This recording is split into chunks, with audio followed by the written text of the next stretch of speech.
Dios les bendiga grande y abundantemente a cada uno de ustedes en este momento. Estamos aquí para continuar estudiando el libro de Apocalipsis. Y ya hasta este punto tenemos 4 capítulos estudiados y hoy vamos a estudiar el capítulo número 5, que es la continuación del último capítulo que vimos de la visión del lugar santo, donde se presentaba al Padre en su trono junto con 24 tronos y 24 ancianos. Hoy veremos la razón de por qué se introduce esta visión con el Padre y veremos cuán importante es este capítulo 5 del libro de Apocalipsis. También vamos a introducirnos en los 7 sellos aquí con este capítulo, que es donde se da apertura a este tema de los sellos. Tenemos con nosotros a Marcos Antonio Arias, quien estará compartiendo este espacio desde el capítulo 4 que ya vimos con él hasta el 7º sello, que se encuentra en el capítulo número 8. En este momento vamos a permitir que el Señor dirija esta programación para que todos seamos guiados en esta hora por su Santo Espíritu. Allí donde estás, colócate en actitud de oración para hablar con el Señor. Oramos. Cariñoso Dios y Padre, gracias te damos en este momento, porque tú has sido bueno con nosotros. Señor, bendice a cada oyente en esta hora y permite que tu palabra pueda impresionar sus corazones para que se consagren más a ti. Y el que no se ha entregado a ti, que sea movido a rendirse a tus pies. En el nombre de Jesús. Amén. Muy bien. Queremos primeramente dar la bienvenida a todos aquellos que están conectados en esta transmisión y los que verán la grabación en un futuro. Queremos enviar un saludo especial a un hermano que nunca se pierde estos videos. Él es un hermano que siempre está pendiente, Jean Luis Alcántara. Que Dios te bendiga, Jean Luis, a ti y a toda tu familia, y que estos videos sean de bendición para ti y para todo aquel que los escuche. En este momento vamos a permitir que tú donde estás compartas esta transmisión, colócala en tu estado de WhatsApp, Facebook, Twitter, etcétera, etcétera, para que alcancemos más personas y que otros sean bendecidos con la palabra del Señor.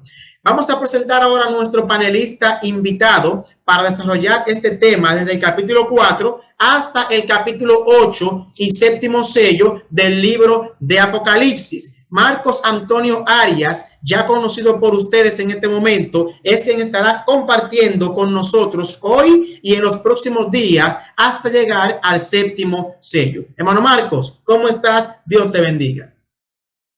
Amén, amén, Anthony. Que Dios también te pueda bendecir de una manera muy especial. Estamos contentos, estamos felices.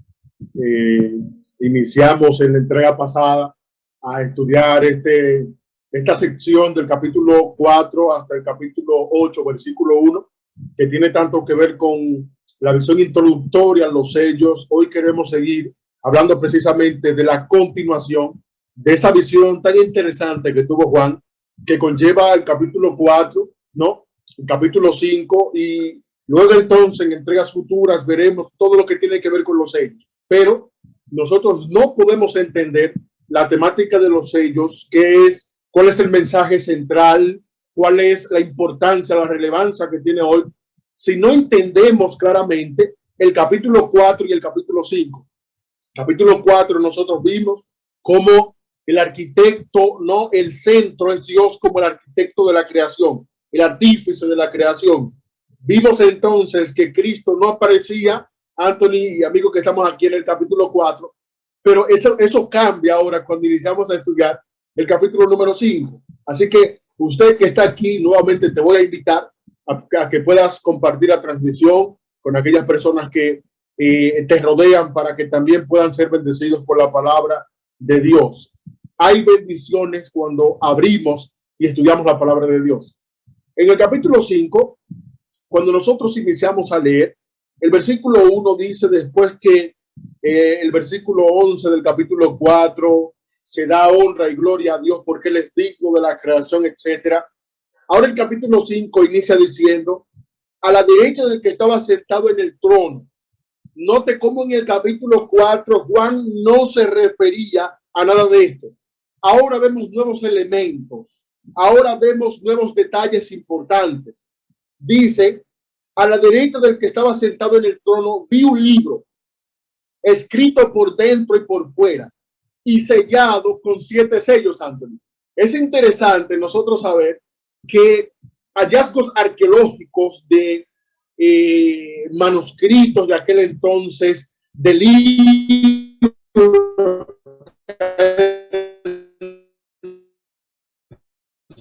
sellados, y justamente en secciones próximas, ¿no? Y aquí mismo ya lo podemos ver en la introducción, que dice que estaba sellado con 7 sellos. Y qué interesante que el libro estaba escrito, según dice Juan, por dentro y por fuera. Es importante saber qué era el libro, qué contenía el libro, qué era lo que pasaba con el libro. Hay una descripción que usted puede tener de esto en Jeremías capítulo 30. Algo casi similar presenta Jeremías, y usted notará que esos hallazgos que muchos arqueólogos han encontrado, pues para sorpresa nuestra, solamente a los testamentos se le colocaban 7 sellos y estaban escritos por dentro y por fuera. De manera que aquí lo que estamos mirando, recuerde que esto fue escrito en el tiempo de la era romana y todo eso, así que Dios utilizaba muchas veces lo que se tenía a mano para poder darnos a entender ciertas cosas mucho después. De manera que usted no puede entender esto a la luz, Anthony, de lo que nosotros podemos ver hoy. No, usted tiene que ir a ciertas cosas que acontecían allá, ¿no? Que eran actuales allá para que pueda entender esto. Y esa es una de las cosas que nos puede ayudar a entender esta cuestión de los sellos. Un testamento. ¿Por qué era importante de que este libro pudiese ser abierto? Seguimos leyendo.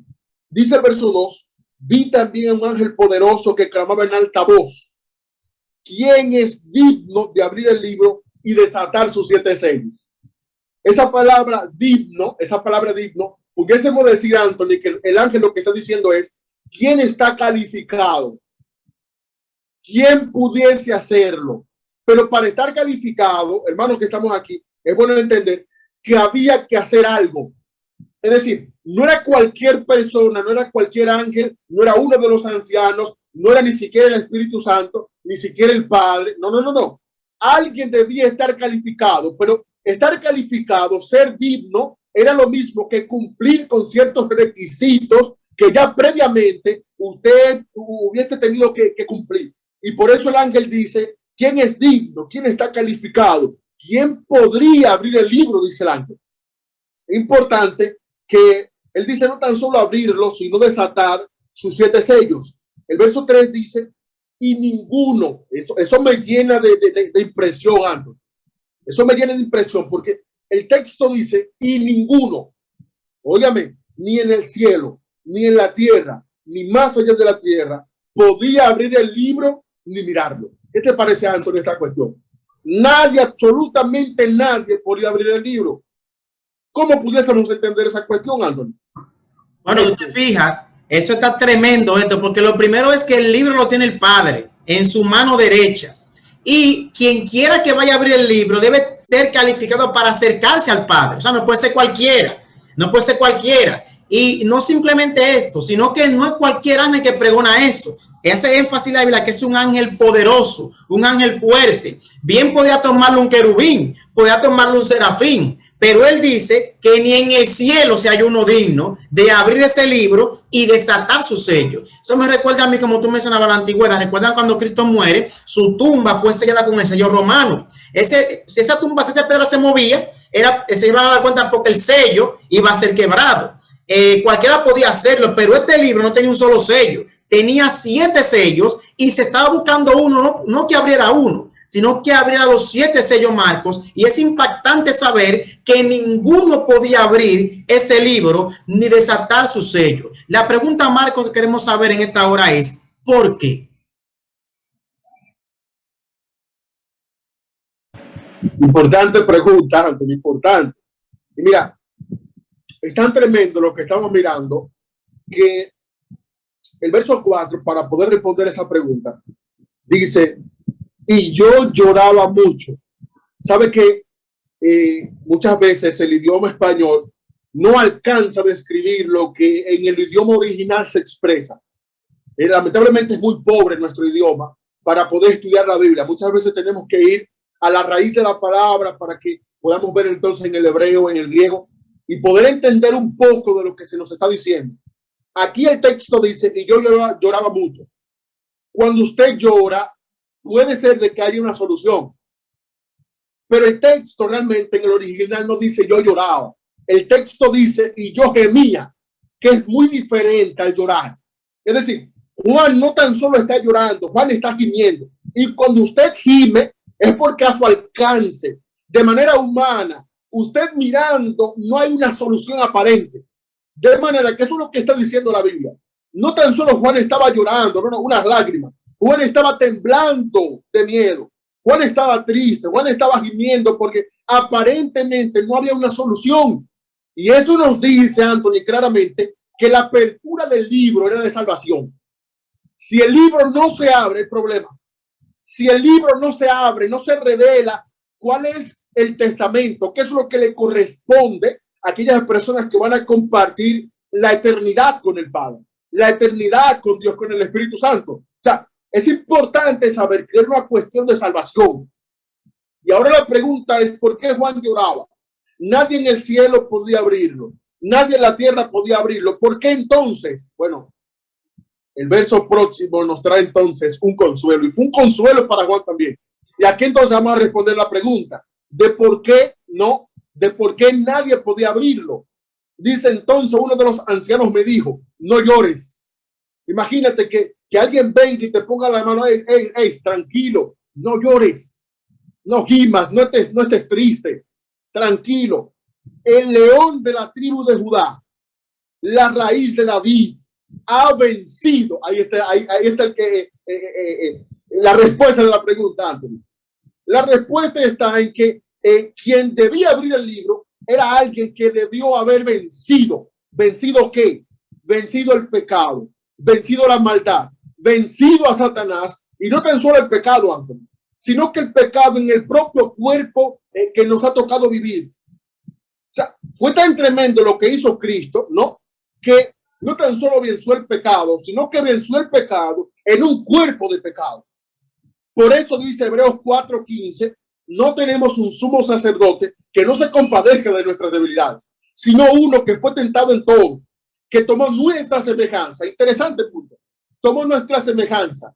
Él supo lo que fue vestirse del pecado. Por eso dice el 2 Corintios 5:21, al que no conoció pecado, por nosotros Dios le hizo pecado. Es decir, vivió en un mundo de pecado. A tal punto que él hubiese podido ceder al pecado, pero no lo hizo. Y por eso el texto dice, él venció. Y como él venció, él está calificado. Como él venció, él es digno. Como él venció, él puede abrir el libro. Y yo digo, bendito sea el nombre al rey de David. Bendito sea el nombre del león de la tribu de Judá. Bendito sea el Señor que venció para poder abrir el libro. Porque la apertura del libro, repetimos, era importante. Y tan solo el hecho de que Juan está llorando nos dice claramente que era algo sumamente importante. Juan, como ser humano también, imagínate, con las manos atadas, él se ve y dice, yo mismo no puedo hacer nada. Yo no conozco a nadie tampoco que pueda hacerlo, pero entonces le dice, mira, hay alguien que venció para poder abrir el libro. Bendito sea el nombre del Señor. Bendito sea el nombre del Señor. Y dice el texto que él ha vencido para abrir el libro y desatar sus 7 sellos.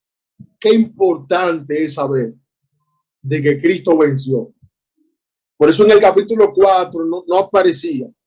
Los ángeles no aparecen allí porque habían venido a buscar a Cristo. En Hechos capítulo 1, versículos 9 al 11 podemos ver eso.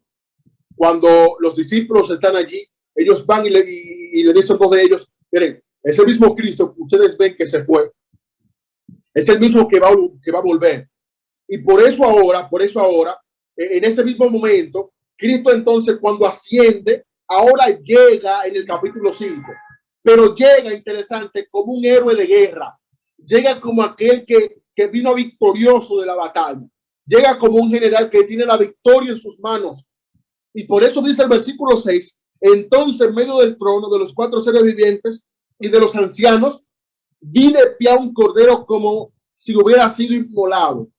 Esa palabra, como si hubiera sido inmolado, nos da la idea de que él fue crucificado, pero que las heridas de la crucifixión estaban frescas todavía. O sea, el foco central del idioma original nos dice que no había pasado mucho tiempo de que eso hubiese acontecido. Qué importante saber esto, Anthony. ¿Tienes algo que agregar en esta sección?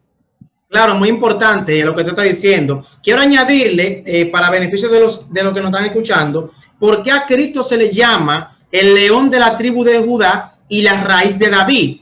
Todos sabemos que cuando Jacob en Génesis 49 le da la bendición a sus hijos allí, cuando él va a bendecir a Judá, él le da unas palabras especiales señalando directamente al Mesías. En Génesis 49, 9 al 10, él dice allí: cachorro de león Judá, de la presa subiste, hijo mío, se encorvó, se echó como león, así como león viejo. Y ahora escucha lo que dice Marcos: ¿quién lo despertará? No será quitado el cetro de Judá, ni el legislador de entre sus pies, hasta que venga Silo. Silo es una referencia al Mesías. Y luego dice: y a él, a Silo o al Mesías, se congregarán los pueblos. De manera que ya se tenía en la profecía bíblica que Cristo, la referencia a Cristo como león perteneciente a la tribu de Judá.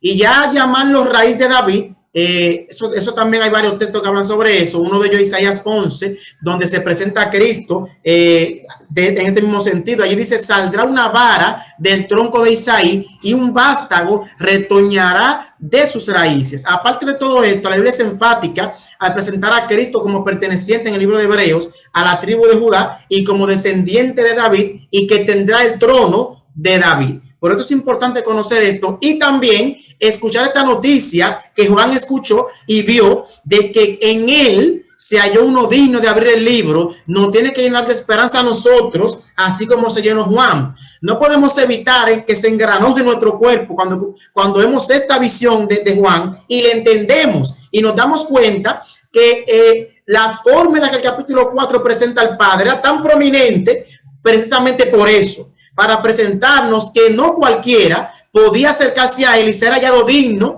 de abrir ese libro, pero gloria a Dios que Cristo, por la obra que hizo, fue encontrado digno de abrir el libro y desatar sus sellos. Esto, Marco, nos da otra evidencia de que el capítulo 4 y ya este capítulo 5 no están en el futuro, sino que ya pasaron aquí con eso que tú estás presentando. Sí, poderoso ese énfasis. Y quisiese agregar a esa parte lo que dice Mateo 1:1, genealogía de Jesucristo, hijo de David, hijo de Abraham. Es interesante de que Mateo, cuando escribe, introduce de una vez una genealogía, y me encanta que dice hijo de David, hijo de Abraham. Es para darle a entender a los lectores de su libro de que, número uno, Cristo es un verdadero rey porque viene de la parte de David, y número dos, Cristo es un verdadero israelita porque es hijo de Abraham. O sea, él quiere darle a entender a los electores inmediatamente. El libro te cuenta con todas las credenciales, y le voy a hablar de este hombre porque es rey y también es hijo de Abraham. Y siguiendo con la parte que tiene que ver de Cristo, hijo de David, hijo de Abraham, y ahora que aparece como ese cordero inmolado, aquel que tiene la facultad, el derecho, la autoridad de abrir el libro, no por algo que el Padre sencillamente le ha dado, sino que venció con la gloria del Padre, pero venció él para la gloria de Dios. O sea, fueron sus atributos, por así decirlo, lo que lo mantuvieron allí. O sea, Cristo venció y venció porque así lo había dispuesto. Venció por el poder de Dios, pero venció en el nombre del Señor. Y esa parte que tú agregabas de que es otra evidencia que nos dice que este capítulo no puede estar en el futuro, y la apertura de los sellos nos va a decir eso. Cuando los sellos comiencen a revelarse, nos dirá claramente que esto no puede estar en el futuro, en este cumplimiento del capítulo 4 y 5, ¿no? Sino que ya tuvo su cumplimiento específicamente cuando Cristo murió. Cuando Cristo murió, ascendió y ahora se presenta al cielo. Es importante saber que el verso 6, por ejemplo, nota lo que dice. El verso 6 dice: entonces entonces en medio del trono de los 4 seres vivientes y de los ancianos. Ya explicamos la cuestión de los 4 seres vivientes, ¿no? Representa a los querubines, los serafines. Si no, revisa el video próximo de esta sección para que entonces usted pueda ver los elementos que se presentaron. Y dice, y vi de pie un cordero como si hubiera sido inmolado, que tenía 7 cuernos. Esto, cuernos no es más que corona. Tiene que ver con coronas, no que tiene un cuerno, nada por el estilo. Y 7 ojos. Dice que son los 7 espíritus de Dios enviados a toda la tierra. Qué importante. En esa ocasión, ¿qué estaba aconteciendo en la tierra antes? En esa ocasión, ¿qué era lo que estaba pasando? Bueno, usted lo conoce. Estaba lo que se conoce como el Pentecostés. Por eso es bueno saber que aquí sencillamente solamente estaba pasando la consecuencia o el resultado de una realidad mayor. Es decir, algo estaba pasando en el cielo. Usted puede leer, por ejemplo, Éxodo capítulo 29, versículo 1 al 8, lo que es el ungimiento de los sacerdotes.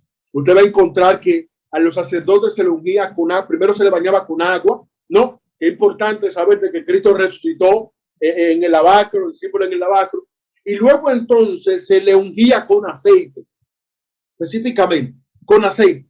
El Salmo 133 nos da evidencia de eso también, nos da evidencia de eso, cómo el aceite recorría por toda la vestimenta y caía entonces hasta el borde de las vestiduras.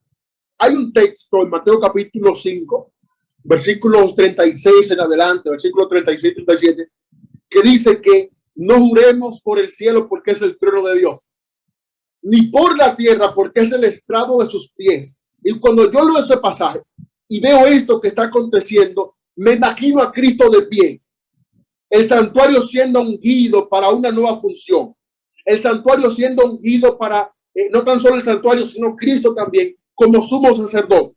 Porque recuerda que Éxodo capítulo 40 dice que el santuario también se ungía. Y se ungía, ¿no? Y la gloria de Dios llenaba también todo el escenario. Y ahora encontramos que el santuario celestial está siendo ungido.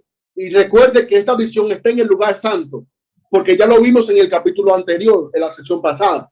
Está en el lugar santo que esto está aconteciendo. Imagínese Cristo de pie, siendo ungido, no con una figura, sino con una realidad, que era lo del Espíritu Santo. Imagínese ahora que figurativamente a Cristo se le esté derramando el aceite en su cabeza, el trono de Dios, pero que ese aceite tiene repercusiones en la tierra, como dice Mateo, que es el estrado de los pies. O sea, Cristo allí entonces, siendo ungido, la realidad también viene y le toca a los discípulos en el día del Pentecostés.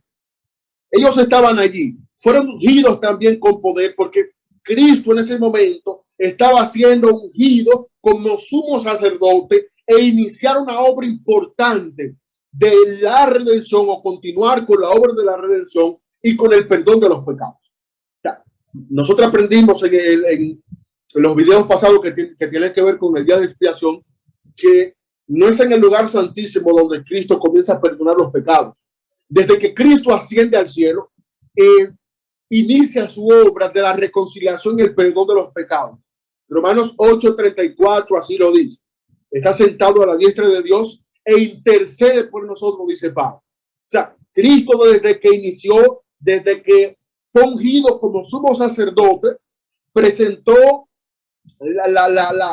las heridas de su sacrificio al Señor, presentó lo que tiene que ver, ¿no? También con las primicias, también Antonio, interesante, ¿no? Esas primicias que fueron presentadas allá, esas que nos dice Mateo capítulo 27, cuando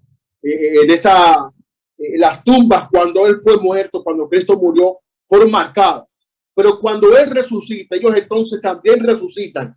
Por eso dice Pablo, primicia de los que durmieron con él, de los que durmieron en él. Entonces Cristo también lleva esas primicias como fruto de lo que será la eternidad.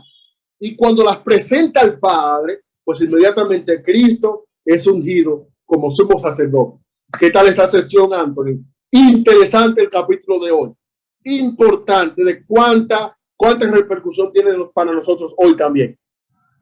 Exactamente, Marcos. Y un detalle interesante es que a Cristo como Cordero se le presenta aquí, como tú decías, con 7 cuernos. Es importante saber o recordar ya lo que se ha dicho, que el 7, como saben mucho, es el símbolo de perfección en la Biblia, una obra terminada. presentándonos que él está delante del Padre con su obra aquí en la tierra conclusa, del sacrificio que lo hizo digno para él tomar el libro y desatar su sello. Por eso aparece el 7 acá, y los cuernos, según Daniel 7 y Daniel 8, es símbolo de fortaleza, de poder, indicándonos que el Cordero estaba allí no como alguien débil, sino ya como aquel que ganó el derecho, ganó la autoridad de ser aquel que salve a la raza humana. Por eso fue que él fue aquel digno de tomar el libro y desatar sus 7 sellos. Interesante esto que se nos presenta de Cristo aquí en este momento, que nos da alegría a nosotros el saber que lo que él hizo aquí en la tierra no fue en vano, sino que tendrá una bendición especial para cada uno de nosotros que se traduce en salvación. Hermano Marcos, el versículo 7, ¿qué sigue diciendo?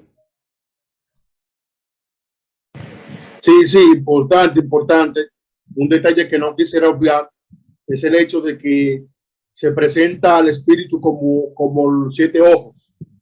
Dice que son 7 ojos, que son los 7 Espíritus de Dios enviados por toda la tierra. Usted puede leer a Segunda de Crónicas, capítulo 7, específicamente el versículo 15, donde Dios promete de que sus ojos, en el santuario, en el templo que erigió Salomón, que sus ojos estarían en el templo. Esos ojos de Dios representan al Espíritu Santo. Por eso el salmista dice en el Salmo 139, versículo 7, ¿a dónde huiré y me esconderé de tu espíritu? Si voy al Seol, si voy al sepulcro, si voy aquí, si voy allí.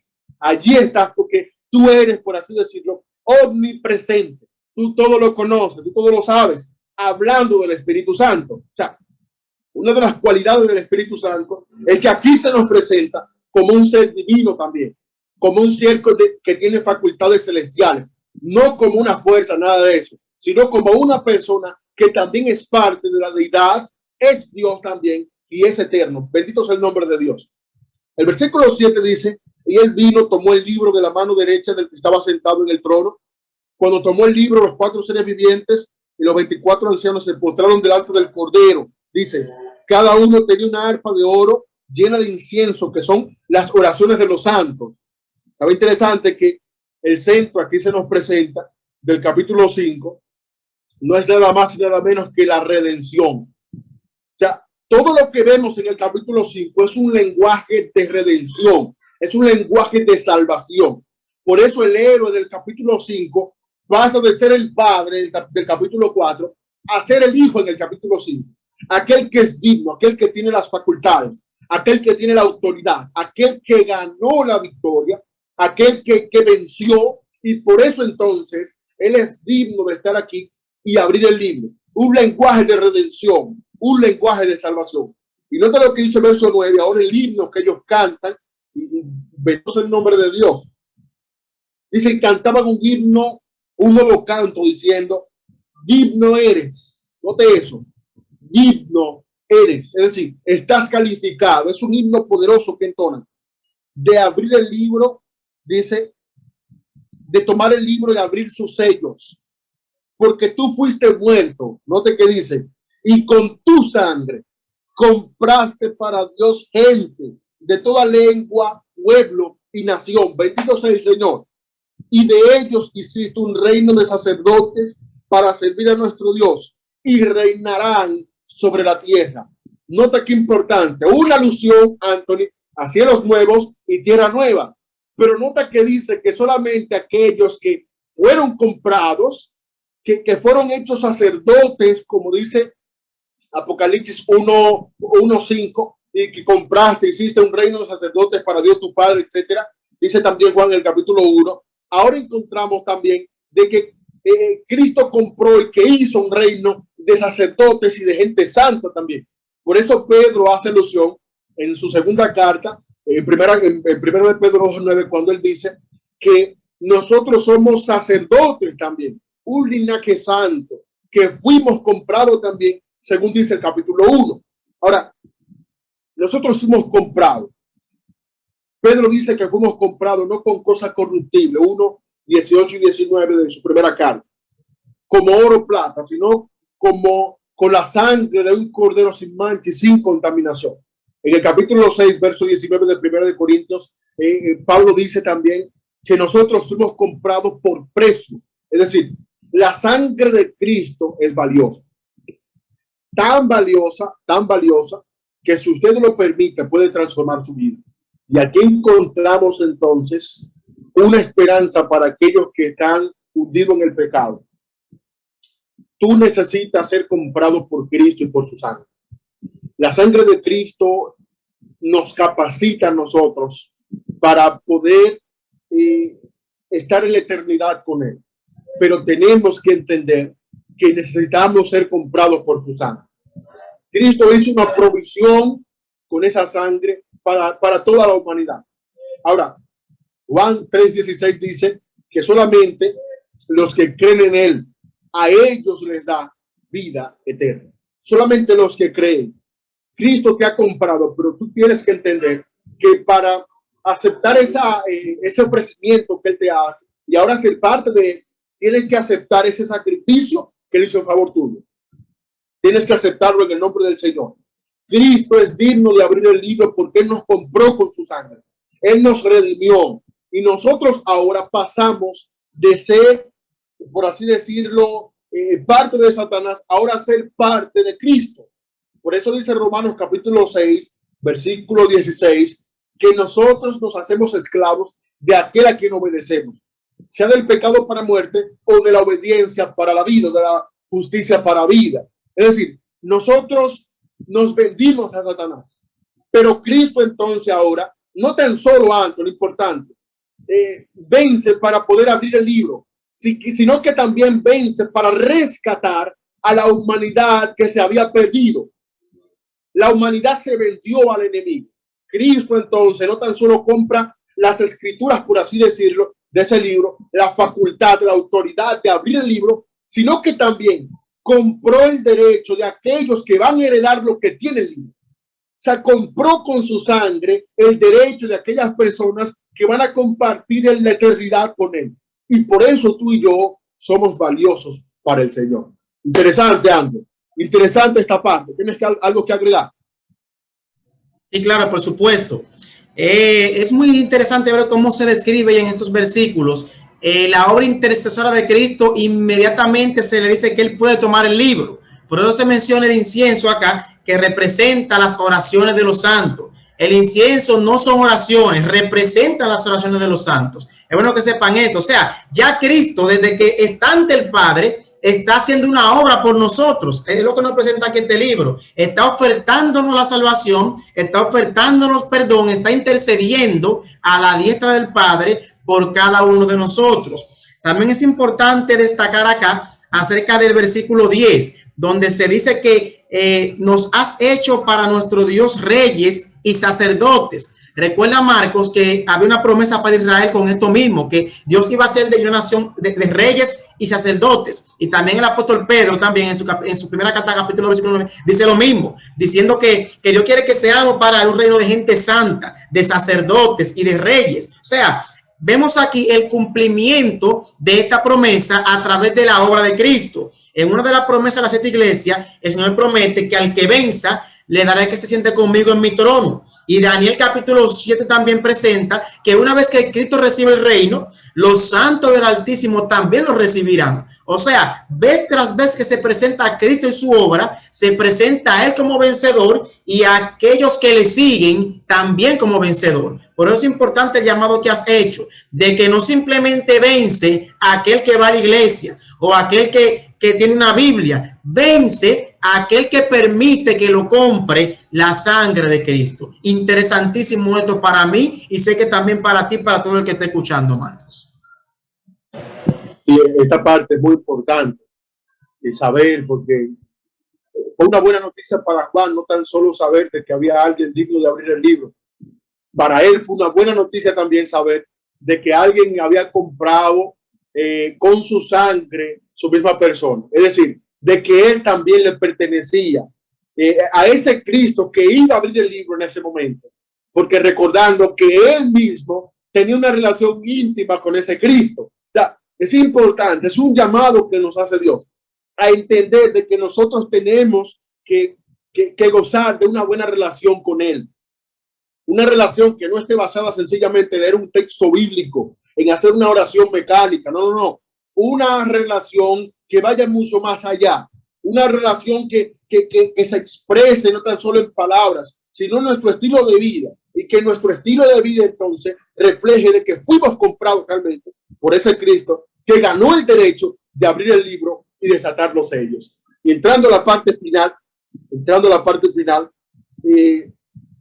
puedo ver cómo en el versículo 11 se nos da una descripción del número de los ángeles de Dios. Interesante.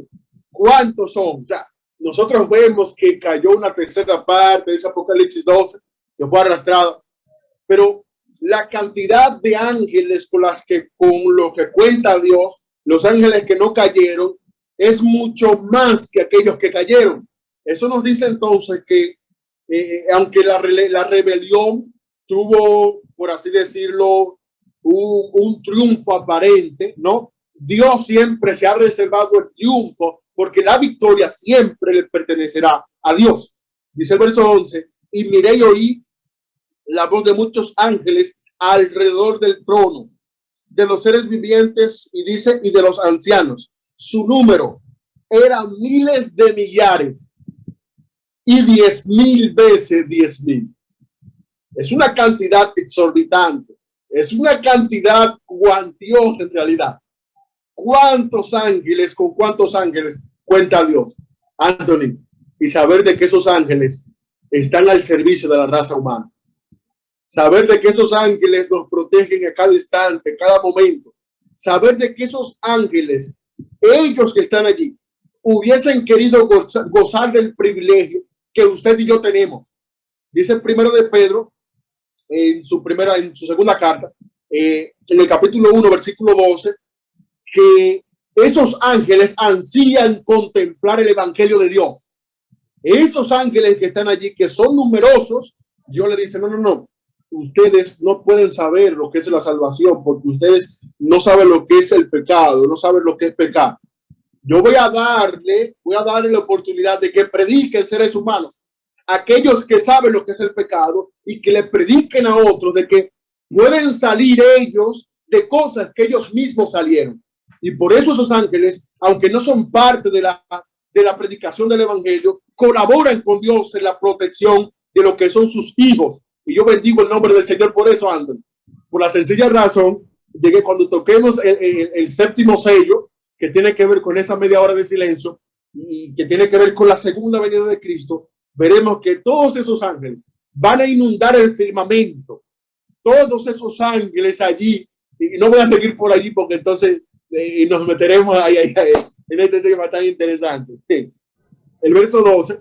Antes de que tú sigas, Mario, déjame un agregandito aquí a esta parte. Sí, pero no te goces solo.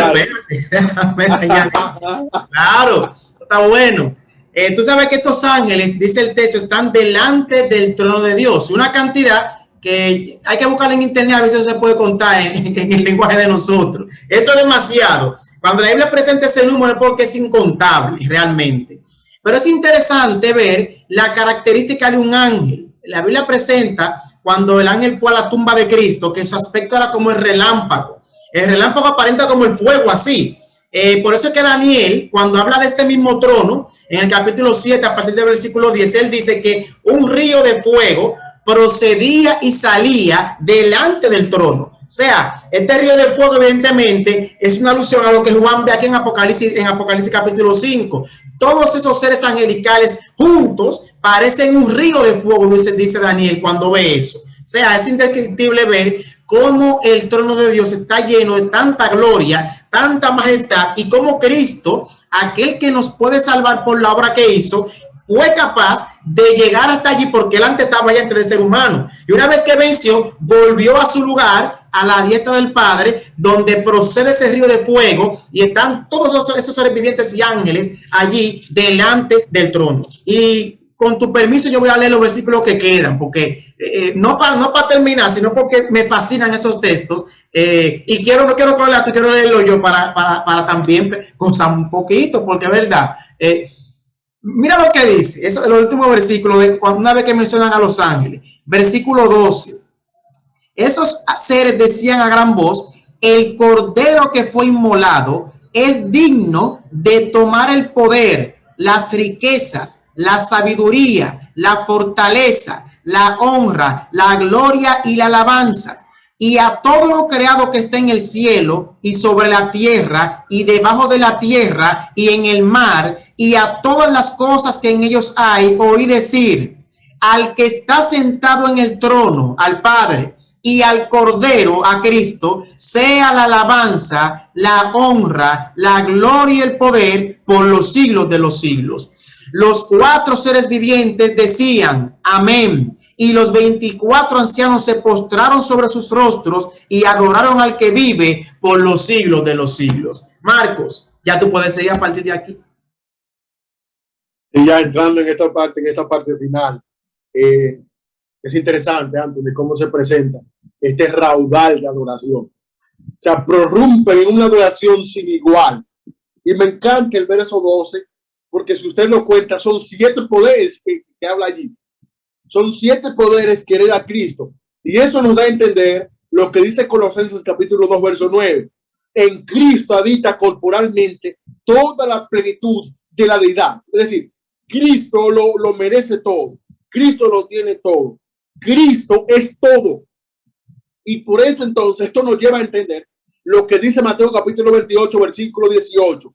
Cuando los reúnen en el monte, desde el verso 17, el verso 18 dice: toda autoridad me ha sido dada en el cielo y en la tierra. O sea, esa autoridad Cristo la gana, obviamente, únicamente por su sangre, únicamente por los méritos de lo que Él consiguió, únicamente por aquello que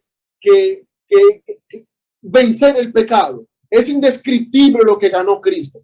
Es fascinante nosotros poder estudiar esto y ver que con esa misma autoridad que se nos presenta allí, Anthony, es con la misma autoridad de que Él nos envía a predicar su palabra. O sea, ese mismo Cristo que tiene esa autoridad, es el mismo Cristo que llama a los discípulos y le dice: soy yo que los estoy enviando a ustedes. Por eso cuando predico el evangelio, cuando estamos en campaña, cuando estamos en semanas de oración, a mí no me preocupan los resultados. A mí me ocupa predicar el evangelio y saber de que en Cristo hay éxito total, de que en Cristo es el que ganó que ganó la facultad, la autoridad, esos 7 poderes, la autoridad completa, es el que nos envía a nosotros con ese mismo poder a predicar. ¿Sabe que ese poder Cristo lo revela a través de su Santo Espíritu? Por eso, usted y yo tenemos que entender. Hechos 1:8 dice: recibiréis poder cuando venga el Espíritu Santo, no cuando venga un hombre. O sea, el poder no está en manos de un buen dirigente. El poder no está en manos de una buena persona. El poder está en manos del Espíritu Santo. Y cuando la iglesia entienda de que lo que necesita es el Espíritu Santo, pues entonces tendremos más victorias en lo que tiene que ver con el trabajo. Saber de que la buena programación no tendrá éxito porque predique fulano de tal. No. Tendrá éxito porque si yo invito a la deidad, si yo invito al Padre, si yo invito al Espíritu Santo y si yo invito a Cristo que ganó la victoria, como lo presenta el capítulo 5 de Apocalipsis, pues es evidente de que habrá éxito en el nombre de Cristo. Bendito sea el nombre del Señor. ¿Qué podemos decir para terminar, Antonio? Sí, mientras tú hablabas estaba pensando en esos seres vivientes, millones y millones y 10.000 veces 10.000. Uno se imagina la iglesia con 50, 100, 200 gente cantando un himno. Eso se escucha glorioso. Imagínate tú millones de seres diciendo esta alabanza. Óyeme, tiene que haber un temblor terrible, una gloria terrible ante una alabanza con tantos seres celestiales y con el júbilo que la pronuncian. Y lo interesante es, hermano Marcos, que Cristo venció para que también nosotros, como pueblo, juntos allá en la tierra nueva, digamos una alabanza también así mismo en unidad, con el mismo poder, con el mismo júbilo y con la misma entrega, para exaltar para siempre el nombre de nuestro Dios. Yo creo que el capítulo 4 y 5 de Apocalipsis son una buena introducción para los 7 sellos. Dios no hace la cosa a lo loco. Dios prepara el escenario para que nosotros paso a paso vayamos adentrándonos al secreto de Dios Dios y comprender la obra grandiosa que Él está haciendo en favor de cada uno de nosotros. Lo importante es que el capítulo 4 nos presenta la gloria excesa del Padre. El capítulo 5 nos presenta la dignidad del Hijo y la salvación que Él ganó para cada uno de nosotros. Y los capítulos 6 al 8, versículo 1, nos presenta todo lo que Cristo desvela al tomar el libro y desatar sus 7 sellos. Marcos, ya para la próxima vamos a comenzar con el capítulo 6 y la apertura de los sellos del Apocalipsis. Hasta aquí ya he aprendido muchísimo. Sí, ya.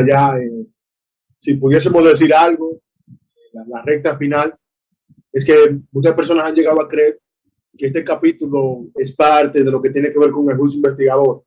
Pero como tú dices, se cae de la mata por la sencilla razón que cuando usted ve lo que tiene que ver con el juicio investigador, cuando hay una obra de juicio siempre hay silencio. Eso usted lo ve en Daniel capítulo 7 y lo ve en Apocalipsis capítulo 20, en la segunda etapa de lo que es el juicio comprobatorio. Pero aquí no hay silencio total. Aquí lo que hay es alabanza por doquier, de manera que aquí no está hablando de juicio investigador. Aquí lo que está hablando es apertura de lo que tú mencionabas, de los sellos cuando comienzan a abrirse, algo que aconteció ya, pero cuando Cristo entra al lugar santísimo, entra una obra solemne, entra una obra que, como es juicio, está todo tranquilo, todo permanece, porque la alabanza se reserva para un tiempo después. Cuando Cristo entonces le otorgue a esos que hayan vencido en su nombre el reino y la autoridad también, o compartir con ellos el reino y la autoridad que él también pudo compartir. Ha sido un placer estar con ustedes en esta sección. Yo creo que fue de mucha, pero mucha bendición, esperando que no se pierdan la sección próxima del capítulo 6. Ya iniciaremos a hablar del capítulo 6 y esos sellos, el capítulo 7 y el capítulo 8. No se lo pierdan porque será de mucha bendición. Muy bien, vamos ahora a invitar a nuestra audiencia a que oremos en esta hora para que el Señor nos permita tener valentía para propagar este mensaje, porque otros necesitan saber esto, que Cristo ganó la salvación por cada uno de nosotros. Vamos a orar y te esperamos próximamente con el capítulo 6 de este libro de Apocalipsis. Si te gustó esta entrega, recuerda darle like al video y compartirlo con tus seres queridos. Hermano Marcos, ten el privilegio de terminar con una plegaria de oración. Oramos, Padre, muchas gracias en el nombre de Jesús. Podemos ver aquí cómo usted es digno, no tan solo de abrir el libro, de recibir la honra que esos ángeles le tributaron, esos seres que estaban allí, sino también que eres digno de que nosotros te demos nuestra vida, de que te adoremos en espíritu y en verdad, porque usted nos compró con su sangre, una sangre valiosa, tan valiosa, que fue capaz de comprar o hacer provisión para toda la humanidad. Te pedimos que aquellas personas que no te conocen puedan aceptar esa sangre y que puedas bendecir a todas personas que estuvo aquí presente escuchando esta transmisión y que en un momento futuro también la verán. Bendícelos en gran manera y que también no puedan perderse, que puedan estar con nosotros estudiando juntos el capítulo 6, la entrega próxima. Bendícenos y bendice este canal. En el nombre de Jesús. Amén. Muy bien, bendiciones del cielo y nos vemos próximamente.